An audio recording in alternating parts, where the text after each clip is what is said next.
dadka muslimiinta ee kalena rabbi subxaanahu wa tacaala uu ugu talagalay inay iyaguna iyaga maalintaa weyn ee cadiimada kala qayb qaataan waa maalin taariikhda islaamka ku leh wax aada u dheer oo dadka muslimiinta sida hadda uu sheekhu sheegayey labada maalmood ee reer Maka ay feesteen jireen ilaahay uu ugu bedelay subxaanahu wa tacaala oo weliba middan oo ciidul adxaa uu ka dhigay tii weyneyd labada ciidood waa maalin dadka la faray inay sameeyaan xoolo qalaan oo ciidul adxaa udxiyada ay sameeyaan oo aad garanaysaan raadkeedu meesha uu ku jiro Ismaaciil sidaa daraaddeed waxaan aada ugu soo dhoweyn lahaa aada ugu faraxsanahay dadka muslimiinta maanta inay maanta ciiddaa ballaaran ay ku wada jiraan oo maanta ay aada u wada faraxsan yihiin waxaa inoo taalla markaan soomaalida ka hadlayno maanta awdaacda aan ku jirno iyo dadku xaaladda ay ku jiraan waan garanaynaa culayska ay leedahay iyo waxa soo maray iyo taariikhda aynu soo marray aad baan u garanaynaa marka laga soo tago caalam islaamiga wuxuu soo maray soomaaliya waxay soo martay xilli aada u adag oo ay jireen xuruub iyo dagaallo sukeeye iyo kuwo qabaliya sidaad ogtihiin soomaalidu dagaallada hore ee ay dhexgeli jiray ee qabaa'ilka ku saabsanaa muuna ahayn mid siyaasadaysan ee wuxuu ahaa mid beer iyo ceel inta badan sabada iyo daaqsinta iyo dadku isku leyn jireen laakiin dagaallada soomaaliya burburiyey ee xidibdarrada u keenay ee maanta dadku iskood ay nabadda uga qaateen waxay ahayn kuwo siyaasadaysan maynan ahayn kuwo dhaqankii soomaalida iyo tii reerbaadiyenimada ahayde wuxuu ahaa dagaal siyaasadaysan oo la siyaasadeeyey oo la soo xawilay dagaallada noocaasa siyaasadeysani waa kuwa maanta aad arkaysaan caalam islaami kulligii inay duwiyeen oo maanta caalam islaami uu burbursan yahay oo uu baaba'san yahay waa siyaasad dheer oo la soo xawilay oo noocaa loo qaybiyey iskama aysan burburin laakiin waxaa ilaahay fadligiia subxaanahu wa tacaala maanta shacabka soomaaliyeed xaalad kastoo ay soo mareen oo aada u adkayd oo dhib lahayd iyadoo aanay jirin maanta cid ugu madna sheeganaysa ama hogaamiyaha noqoto siyaasiya ama dowladaha noqoto ama cid kale toone ayaa maanta waxay gaareen shacabka soomaaliyeed inay iskood u nabdaan oo heshiiyaan oo maanta aan la odhan karaynin waxaa jira dagaal qabiil iyo dagaal beerabeeraha oo maanta dadka ka socda haddii jira arrintaas ama ay wuxuun raada ka jirana bal dib u fuuliyo waxaad ogaanaysaan masaalix siyaasiga ku jirta cid siyaasiga ka dambaysa dana siyaasadeed baa laga leeyahay ujeeddada dhan ee waxaas u dhammaanayaan waa siyaasad waxa markaa maanta ay u baahan yihiin waa inay helaan dowlad wanaag iyo isku wadis iyo cadaalad samayn iyo dadku inay helaan meel iyo marin ay wada mari karaan oo ay u baahan yihiin maanta oo kale inay helaan qiyaada raashida ama hoggaan suuban oo dadka ku hagi karaya dariiqa ay doonayaan islaamnimada iyo soomaalinimada iyo muslimnimada ah oo uu noqon karaya dariiqaasi mid dadku markaa ay dareemi karayaan cadaalad oo aan ayna imanaynin dulmi ama cadaalad darro keeni karaya dadku inay dib ugu noqdaan waxyaalihii shalay ay soo mareen waxaan aada uga xumahay maalmadda magaaladan beelo iyo ku saabsan wax weyn mayna sii ahayn laakiin waxaa la isku dayey in la huriyo oo la shido oo siyaaro kale looga faa'iidaysto oo ay noqoto wax dana kaleo dhaadheer laga leeyahay waxaad ogaataan dadka soomaalida hadday baadiyo degan yihiinna qof walba ilaahay baa dadka dhulka ku beeray ma kala tegayaan ma kala guurayaan abti iyo adeer iyo seedi iyo sodog iyo walaal bay isu yihiin wax dhexdooda mari karaa ma jiro dhulka soomaalida marka aad fiirseen maanta dhex marto ee aad damcdo inaad dhulka balbaabuur ku dhex marmarto waxaa laga yaabaa 10 kilomitir intaad socoto inaad raad xoolaadna weydo raad dadna weydo waxa ugu badan ay aragto inuu yahay cidood iyo raadkiisa cidood markaa la ogaada iyo raadkeeda iyo wax la mid oo keliya inaad aragto sidaa daraaddeed hadday noqoto markaa dhulkiiba inuu bannaan yahay wax ma jiro sababaysa in maanta dhul iyo deegaan iyo wax noocaas oo kale la isugu qabsado waxyaalo badan oo waxaa jira sanadahan dambe ku soo kordhay oo waro NGO iyo hay'adaha ay qaataan iyo ceelal tirada ka badan oo kulligood ay dhammaatay dawdii ama sabadii xooluhu meel intay ka cabaan ay daaqsan jireen markii laga wada dhigo dow oo haddana la siyaasadeeyo la yidhaahdo ree hebel intaasoo warood baan idiin qodnay oo ree hebel waro kala qota oo dadkii iyo dhulkii kulligood walaadguuda ku dhaco warihiina ay noqdaan kuwa lagu tartamo oo geedaha laga dhigo iyo jiingalo meelo laga taagtaago iyo meelo xoolo aan lahaysan geeli ma haysto oo loo mahaysto oo ma haysan 20 warood iyo 200 oo ceel baa la qodayaa oo xoolo daaqana jirina maxaa laga dhigayaa waxaa laga dhigayaa daaqsino iyo deegaan reebel iyo raad iyo reebel xaggee degan yihiin iyo waxaan jirinoo noocaas waxaasina wax jira wax aasaas lama aha dhulka dad baa lagu camiraa deegaan buu ku camirmi karaa khalaa'iq isu timaada iyo dad iyo bulsho degtuu ku camirmi karaa laakiin ceel iyo war iyo jin iyo jaan la qoday oo dhulkii saba laga wada dhigo oon xoolo loo haynin maanta dadka xoogama tarayaan deegaanna laguma noqonayo dhulkuna wuu ina wada deeqaa taa waxaan rabaa markaa dadku inay ilaaliyaan amnigooda haddii ilaahay aan ku shukriyi weyno oo amniga aan ilaashan weyno waad garanaysaa waxa inooga dambeeyo cidhibtu waxay noqonayso taasaa waxay asal u tahay in qof waliba nabadda uu ka shaqeeyo oo uu garto shalay waxa jiray iyo maanta meeshay marayaan haddii markaa la in shakartum la aziidannakum wala in kafartum ina cadaabi lashadiid ilaahi subxaanahu watacaala haddii ilaahay aan ku shukrino ilaahay nimco badan buuna siinayaa roob buuna siinayaa caafimaad buuna siinayaa xoolaha inoo bulaalaya wax badan baa inagu dhacaya haddii laakiin ilaahay aan ku kufrino oo nimcadaa aan diidno ilaahay waxba kubaa inuu ina cidhib tiro oo isku keen baabi'iyo oo midkeenba midka kale uu dilo oo riximka la gooyo oo la waayo wax dada wax ka dhexeeyo wanaag midna ka dhexeeya taa waxaan isleeyahay marka arrintaasi waxay muhiim inoogu tahay inaan ilaashano nabadeenna inaan ka wada shaqayno amniga oo odayaal waxgarad culimaadudiin cuqaal hooyooyinka dhallinyarada kulligood in nabadda laga wada shaqeeyo qof kasta oo shar ku hadlaya ama qowl shari ka soo baxaya intii gacanta laga qabto waayo hal doon baan wada saarannahay waa matalkii doontii ay saaraayeen dadka ee qolada hoose iyo qolada kore biyo macaan bay ku safraysay qoladii hoose waxay tidhi war intaan wahsannahay inaad kor fuulfuulnahay baan aayar daaqad meesha ka jabsanno oo biyaha aan dhex soconno ka soo dhuranno haddii markaa qolada kore intay qoladaas lalahawaan dhibila intay gacanta ka qabtaan ay odhan waayaan warkaale ama iyagu soo dari waayaan oo doontii dakhal ka jeexaan oo loox ka bixiyaan oo yidhahdaan biyaan ka dhoranaynaa doontii intii saareedba way ku haligmaysaa macnihi kuma ekaanaysa inta looxa ka bixisay kulligood baa waxaysmay hal doon baan wada saarannahay halkaa doon baa waxay u baahan tahay marka inaan wada ilaalino oo qof waliba uu dhinaciisa ka ilaaliyo haddii ay ilaalin weydo oon ka wada ilaalin weyno maanta nabadna laguma wada noolaanayo doontaasina way inala degaysaa kulligeenna dhib baa ina wada gaarhaya ubadkeennana waxay yeeni dib u saamayn doontaa taa waa shay muhiima oo nabadgelyada xaggeeda ku saabsan waxaan rabaa inaan u sheego dadka reer jubbaland iyo gaar ahaan reer kismaayo iyo dadka deegaankan degan hub dawladdaa iskale asalkeeda hub dawlad baa iskale hub dawlad baa iskale iyadaa iskale amnigana iyadaa laga rabaa waa run dadku xoolo dhaqato weeye cidood baa jira xoolaha ka cunaya wax badan baa iman karaya tuugsaqajaan baa jira laakiin waxaa loo baahaya inaan loo isticmaalin hubkaasi ay baadiyaha ku haystaan ama dadku ay hantidooda duurka ku ilaashanayaan in ibsaad iyo fitan iyo loogu kiciyo waxaan rabnaa inaan idiin sheegno hubka ay dawladdu lahayd ama ha noqoto dawladda federaalka iyo SNA ama jubbaland iyo daraawiishdeeda ha lahaatee qori kasta oo ay xukuumad leedahay oo ka soo jeedo oo la yaqaano aragti baa ka dhaxaysa isaga iyo maamulka iyo dawladda waa laga qaadi cidda wadata loomana celinayo cid kasta oo lagu arko suuq hub inay suuq gadayso waa kontrabaan waa xaaraan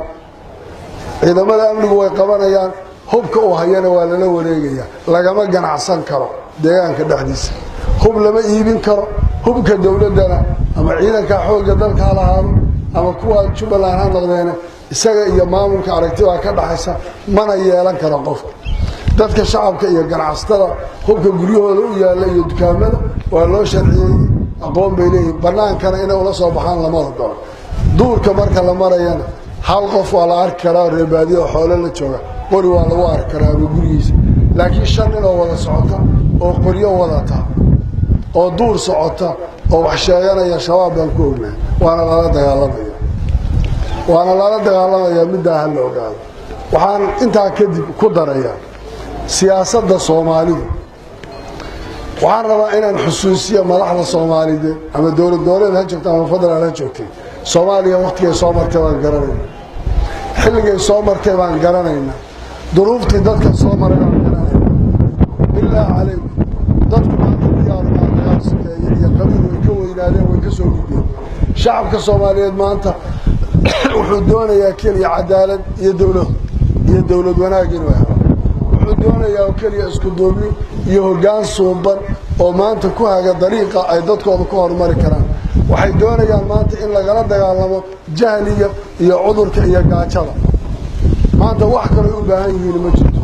xukuumadaha iyo dowladda federaalka iyo kuwa kaleba waxa maanta faran in laga helo hoggaan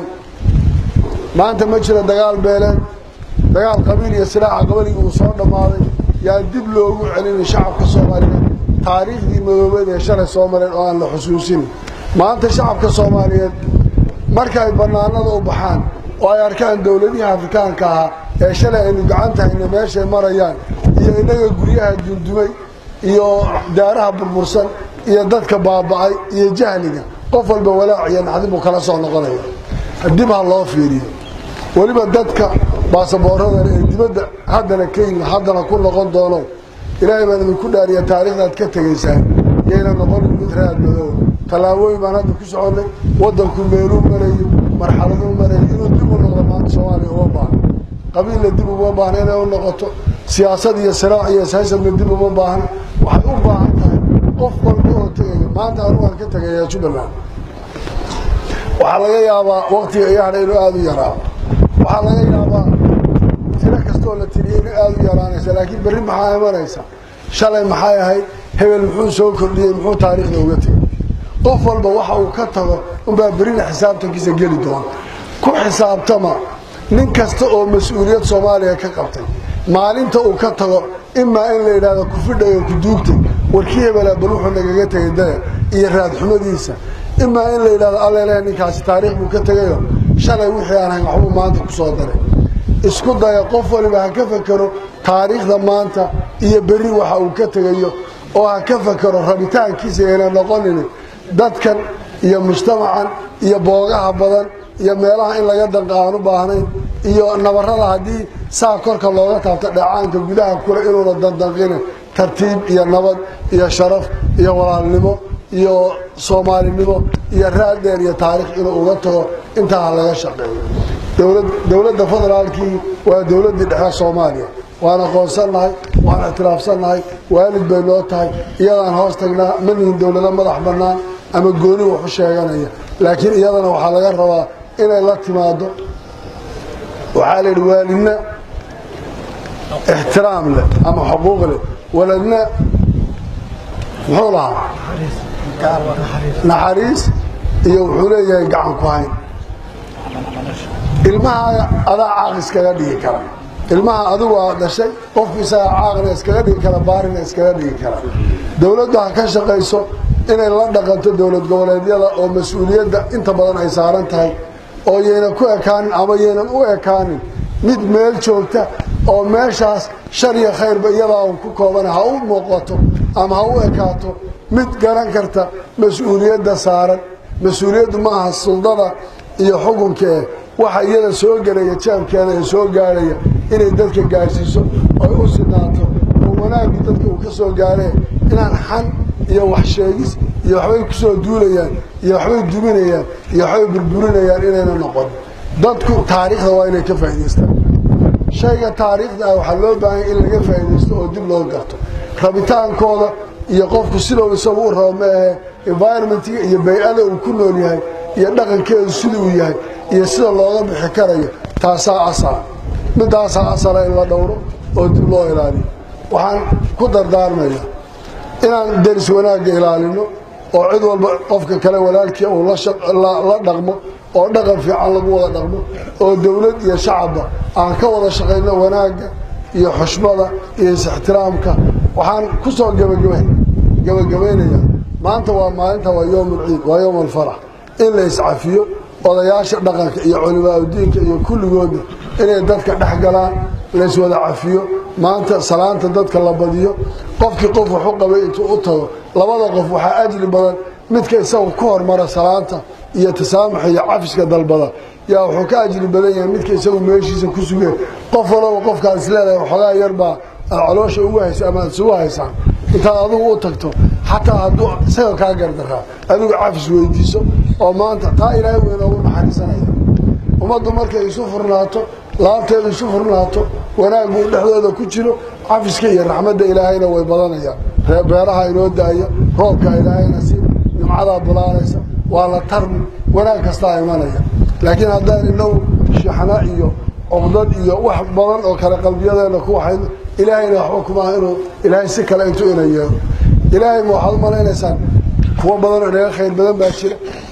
muxuu inooga fadilay xawayaanka muxuu ilaahay wax badan buu abuuray intaa inooga waxeeyey maxaan gaalada iyo kuwa badan kaga fadli badannahay waa iimaankaas iyo cibaadadaas iyo ilaahay inaan isaga u tawaaducayno iyo ilaahay inaan ku xidhannahay haddii laakiin ilaahay waxba kuma intuu inaga ina dumiyo imise qowmo inaga horreysa ilaahay baabiyo intee qowm baa la soo dhowey aw caad iyo damuud iyo qoomu nuux iyo xaggay jiraan kulligood qolo walba ilaahay uu haligayo dhaqan xumo ay u samaynayeen ku haligayay waxaa laga yaabaa ummadda muslimiinta maanta joogta dhaqamada intaasoo dhan lagu haligay in maanta ay isku wada darsadaan oo waxa oo dhan wax ka dhibadan laakiin ilaahay baa dan kale xigmi kale uga jeedo nabi maxamed iyo isaga fadligiisa iyo ummaddiisa waxyaalaha lagu dhibcaysta ayay ka mid ahay aakhiraysa xisaabi joogtaayo meel laynagula xisaabtamayaa jira ha la iscafiyo nabadda ha laga shaqeeyo amniga ha laga shaqeeyo aan garanno waxa aanu soconno dawladdu ama xukuumaddu heerkay doontaba ha noqotee wax ma qaban karaysa haddayna dadka acyaanta iyo odayaasha iyo waxgaradka iyo culimmadu ayna la shaqaynayn oo wax la isku ogyahay aan lala qabanayn qof wax samayn karaa ma jiro dadku wax lagu qaban karaa gacmo wada jira inuu wax la isla qabto gacmaha la isqabsado wanaagga laga wada shaqeeyo waxaa loo baahan yahay bidhaana saalixa dadku inay noqdaan wax tala fiican siiya u nasteexeeya dadka weliba mas-uuliyiinta ee markaa mas-uuliyadda kula hortaagan cawradiisa inaad tartiib si horso ugu sheegto oo tiraa war waxaanaa kaa khaldan maanta anugu markaan sidaan u taagna wejigayga waxa ku yaalla ma arkayo laakiin waxaa laga yaabaa cabdinaasir iyo cabdiraxmaan garaadi inay arkayaana leeyihiin oo awheebel bal meesha waxaasaa kaaga yahay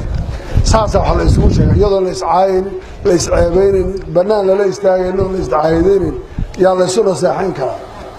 maantase caalamku wuxuu u batay ka xataa wax rabo inuu kuu sheego inuu ku yidhaha sheekh xuseen furaa tahay iyo adoo nebigii la fadhiyaan ku arkay iyo ilaahay sidanaa tahay iyo fowqa sabca samawaadba hebel laga soo waxeeyey iyo wax awhaano waxba ka jirin intuu kuu sheego iyo riyaan ku soo arkayo ninaan soo jeedkaba run ku sheegin baa wax odhanaya manaan baa waxaan ku soo arkay waxa iyo waxaasoo kanaan soo arkayo waxaas maraasu qofkiina intuu si jabbaaro waxa inta badan madaxda lumiyana waa kuwaasoo kale qolada riyada wax ku soo sheegta qofkan aan odhanayn waribalow khaladkana kaa jira waxaan iska daayay ku odhanaya nebigii waad la fadhiday xalay oo sidan aad ugu eg tahay oo hadda bas qofkaas wuxuu leeyahay aleelehe sheekh hebel baa kuu soo arkay adoo nebigii la fadhiya maxaa kuu dhimanba wuu sii durdurinayaa marka laakiin iyadoo la iscaayana la isfadaaxadaynin baa haddana qofka talada iyo naseexada iyo wixii waanaha si tartiib iyo islaamku siduu ogol yahay la rabaa in loogu sheego sida aan isugu dhibrino aan dadku bidhaano saalixa ay u noqdaano cidda mas-uuliyadda haysta la noqdo dad bidhaano fiicana oo tala fiican siinaya oo wixii xaqa ku boorinaya oo wixii khalada ka qabanaya oo wixii wanaag uu samay odhanaya alleele taasi way ficnada uga sii dhowow intaasaa qof walba laga rabaa marka insha allahu waxaan rajaynayaa ciidul ciideeda ilaahay ka baryaya inuu nabad inagu gaadhsiiyo si bashbash iyo nabad iyo ammaan iyo barwaaqo iyo sidaas si kasii fiican aynu ku heli waxaad ogaataan wax aan maanta abuuranno maan berri helayna maanta wanaagga aan samaysano berri baan helayna camalkaaga aakhirana uu kuu dambeeyo oo waxaad maanta dhigataa beri la hortagaysa waan iska jiif oo salaadi maayo oo soomi maayo oo sida yeeli maayo haddana aakhirana jannaan sugayaa sidana yeelaya maya sax maaha raxmadda ilaahay way badan tahay laakiin dariiq baa loo maraayo meel loo maraya dulmiga marar badan Soomaaliya waxyaalaha ugu badan dulmiga dhulka ka mid dad badan hadda waxaan arkayaa fadhiyo oo dulmi dhul ka sheeganay maxkamadda loo sameeyay garsoor baa la sameeyay iyaga la mari doon qofku markuu si khada u dhisto oo si uu kamo waxa la fiirin karaa bal xoolahan in la khasaariyo iyo dumintiisa sharciga maxay noqonaysaa iyo in xoolahan sabab israaf uu geliyo kan laakiin qof camdi u dhistay oo isagoo laga qabanayo dhistay oo sida la yeelay ifujisa la xalaalayn ma garanaysaa culimada ka jawaabi doonto maxkamadahana waa dad culimo oo maanta iyaga jawaabtooda bixin doona dulmiga dhulka waxaana adeega garsoorka iyo maxkamadaha la dhisay iyo waliba dad la soo xushay aqoontooda inay yihiin inay cadaalad sameeyaan oo la iska ilaaliyo rishwada iyo maxay sidan kale iyo aakhir ilaaliyo adduun la labadooda la isugu darsamay xukunnadana waxaan rabaa inaan u sheego hay'adaha boolisku shaqo kuma laha degmadu shaqo kuma laha wixii xukuna ee dhacaya garsoorka loo tagay boolisku waa gudbiye degmadu waa soo xaqiijiye laakiin yaa iska la xukun garsoorka iskale in loo daayo garsoorka oo iyagu shaqadooda ay gartaan oo iyagu shaqadooda ay aqoonsadaan dadku hadday isku dayaan in qof walba oo wax qaban lahaa laaluush loo geeyo xagee xalku ka imanaya waxaan rabaa inaan u mahadceliyo odayaasha dhaqanka iyo labada wasiir gaar ahaan ee labadii beelood ee xurgufta duurka ay ku yara gaadhay maalin dhaweyn oon isleeyahay mayna ahayn wax loo baahnaayo xawaalad yar baa ku jirta waan uga mahadcelinayaa juhdiga bixiyeen iyaga iyo ciidanka amniguba sida arrintaa u xasbiyeen iyagoo aan garanayno shabaab saamayntii ku leeyihiin iyadoo aan garanayno jin iyo jaan waxay ku leeyihiin waxaana rajaynayaa odayaasha kale dhaqanka iyo culimadu yar inay ka qayb qaataan wasiiradaas iyo ciidanka amniga iyo xildhibaanada iyo dhammaan intii ka qayb gasheen arrintaas waan ugu mahadcelinayaa waxaan rajaynayaa inaan ilaahay ka cabsano alla ku xidhnaano dhowrsoonaano isu naxariisano iscaafino aan ka shaqayno walaalnimada iyo ukhwada la ilaaliyo aan u jeesano waxbarasho iyo caafimaadkeena inaan ka shaqayno iyo gaajada inaan la dirino iyo inaan hore u marno ilaahay inaga dhigo kuwa maanta bishaas fadligeeda uu ugu dambi dhaafo oo uu ka dhigo kuwa ilaahay maalintaas khayrka badan ajrigeeda uu siiyo kuwa xujayda baytullahi alxaraam joogan ilaahay inuu xajkooda ka aqbalo ilaahay ummadda Soomaalida qulubtooda ay soo jeediyeen ilaahay ha ku hanuuniyo hogaamada ay leeyihiin inay noqdaan kuwa raashido una cadaalad sameeyo taariikhdana rabitaankooda ayna ka dhigin iyagoo ay u gartaan wadciga ay ku nool yihiin iyo dadka ay maamulayaan xaaladda ay ku jiraan iyo sida loola takayufayo iyo sida ula xaalayaan ilaahay inuu fahansiiyo wabillahi tawfiiq wa salaamu alaykum.